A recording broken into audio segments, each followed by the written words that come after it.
I mean, at this point, you have to do something because there was no depth there. And some people have tweeted here saying that they should have signed Jesse James. No, they should not have. That was far too much money. Detroit was willing to do it, even though they got Hawkinson, and he's been terrific. So Jesse James, his playing time hasn't been as good as he thought, but he'll take the money, and why not? It was like $25 million. Yeah, God bless them. No, the Steelers were not going to do that. They hope not to do this either. They hope to keep McDonald on the field. He doesn't seem to be able to stay there. That's another of their many problems. Well, I got a tweet tonight from a Grant Cohn. He happens to be a blogger out in San Francisco, and he said, after watching the film, I got to say Mason Rudolph was just terrible. Looked like a frightened backup.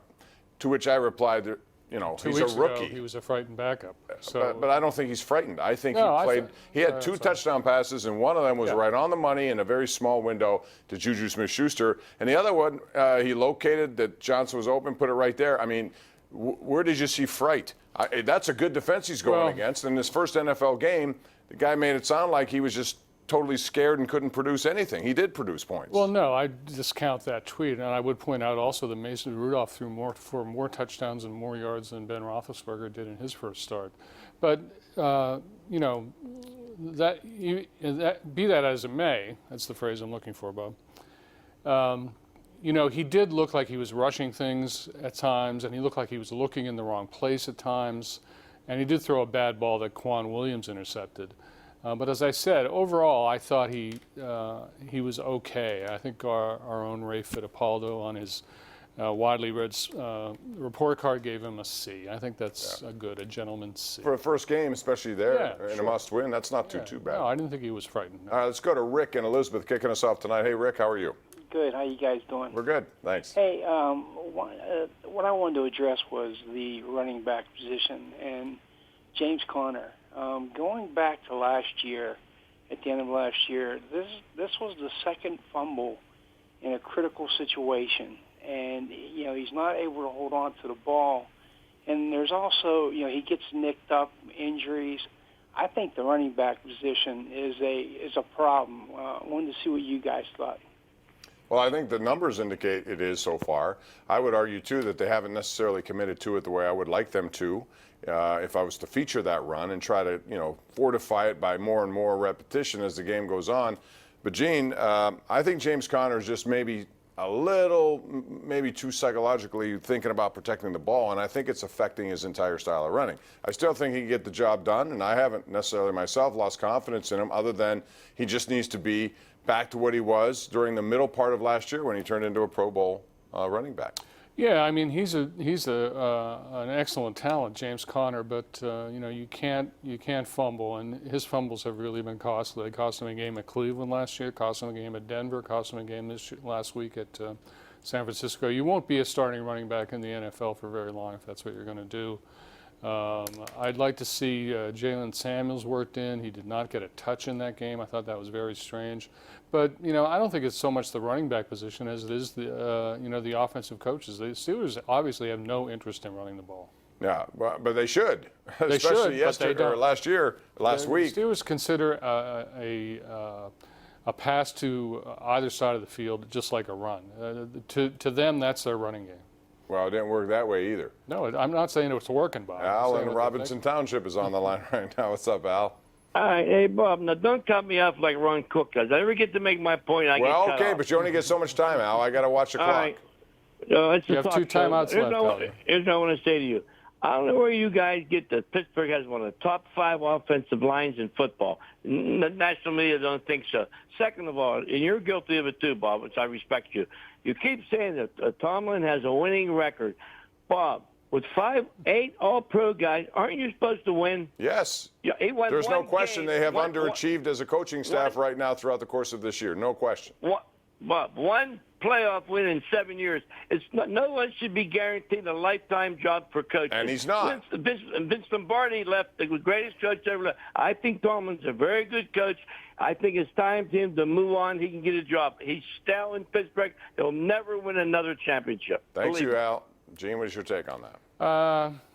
I disagree. I mean, I think Mike Tomlin's one of the best coaches in the NFL. You only need to look up his record. If he has a losing record this year, it'll be the first time in 13 years. If you think he should be fired after 1 Losing record in 13 years. I would remind you that Chuck Noll and Bill Cowher each had 3 losing seasons in a row and were not fired. Bill Cowher, in fact, got an extension. Yeah. After that. You know, that would look awfully funny. I think the thing with them is they are the way they believe in coaching. It's a stability factor.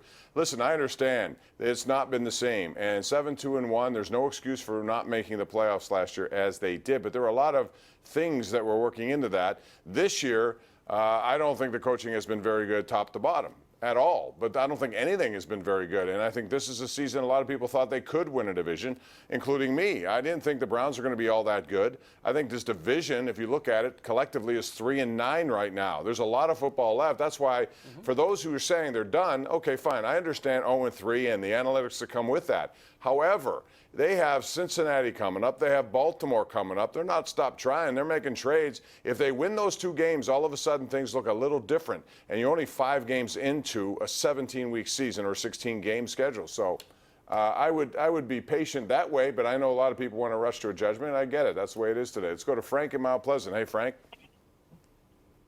Frank? Hey, Bob. What's up, Frank? Hey, Bob. Hey, I'm doing good. Hey, when is Mike Tomlin actually ever going to get on the hot seat? Is that like I think he is. I think right now the whole coaching staff's on a hot seat. I don't know how hot you want it to be, but it's hot. I don't think it is. It should be a lot more. What is your definition then of being a hot seat? What do you want? You want people to lose their jobs right now? I think in time, coordinators could lose their jobs if things don't get better. I think that'll be the first step in a coaching change, but I don't think it'll involve Mike Tomlin during the season if that's what you're expecting.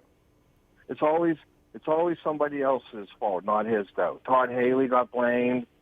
Why doesn't he ever catch any heat at all? Because of the Rooney rule? No. Yeah. Gene, geez, still comes back to that. Sure. Do you have any comment? Well, my comment is the Rooneys indicated that they have less confidence in Mike Tomlin this time around with his contract. He got a 1-year extension. Is that right, Bob? That's why he's on the hot seat. To me, that's a version of the hot seat. So relatively speaking, he's on the hot seat.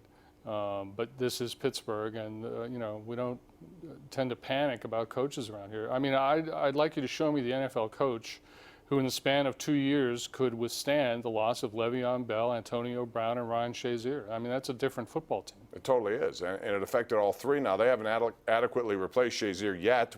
They're which of those have they adequately replaced? What's that? Which of those have they adequately replaced? Oh, no one. And here's the other problem with that. When you take away Antonio Brown, and they got as much out of them as they could, and they had to finally, that's it. It's over, and it's been over now for other 2 teams that tried the same thing and couldn't do it.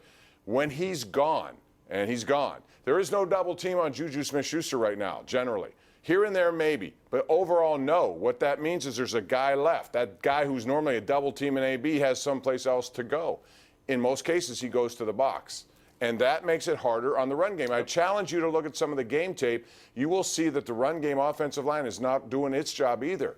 And maybe because they have an extra guy in the box. I don't know. All right, now the counter argument to that is, well, that's Tomlin's fault. Well, ultimately everything's his fault. Right. But, you have to look at these things realistically. All right, we got to go to a break. We have Pete, Will, Joe, Ken, all coming up next right here live on Pittsburgh CW.